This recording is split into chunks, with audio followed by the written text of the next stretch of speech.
All right, this is the in-class activities page. Please follow along with your reading that starts at the bottom of your worksheet and flips over to the other side. Okay, in camp near Corinth, Mississippi, on Sunday Eve, October 12th, 1862. Dear wife, we are back again once more to Corinth. We marched back in 2 days, Friday and Saturday. I wrote to you a pencil letter on Ceci's paper on Thursday, last October 9th, which I gave to an officer returning to Corinth from Ripley, and he said he would mail it for me. I gave you a short account of our march from Anchor to Corinth, the battle of Friday and Saturday, and our pursuit as far as Ripley.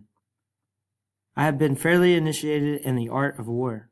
Here, 3 weeks ago on the march, all the time, and in a battle of 2 days, marched night and day, heat, suffocating clouds of dust, rain and mud, bright moonlight, beautiful nights, and dark rain miserable. Friday noon it commenced raining, rained hard all the afternoon and drizzled all night, and we marched on till 9 o'clock p.m.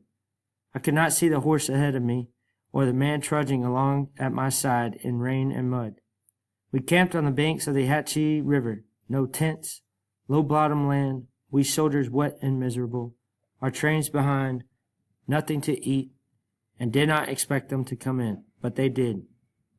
The soldiers built large fires, dried themselves, got their supper, and went singing, "Ho, boys, ho, ain't you glad you joined the army? Ho, boys, ho," etc. Slept on the ground on their old blankets, called up at 3 o'clock a.m. and onward march. I put 2 sick men in the ambulance and fastened the seat above them, and I sat up in the ambulance out of the rain, gum coat on and dry. I have been fairly initiated. The men say that they have had a harder time during the past month than ever before. I never felt any better. I have an appetite like an anaconda. I felt sometimes as though I could swallow a hog whole. But when it really came to the scratch, I was satisfied with a piece of side meat, sow belly, the boys call it, 1 or 2 quarts of coffee and some crackers, and without any joking, it tasted fine. When you are hungry, and I have relished such a meal as I ever did any place. Tonight I am in my own tent, things fixed up and quite homelike. Friday noon, as we were marching along, I heard a familiar voice call, "Hello, a stick in the mud, how are you?" There was Homer Thrall with Matt Wolcott of Granville. We were marching past the encampment of General Davis' division of the army, and they were about to start toward Corinth.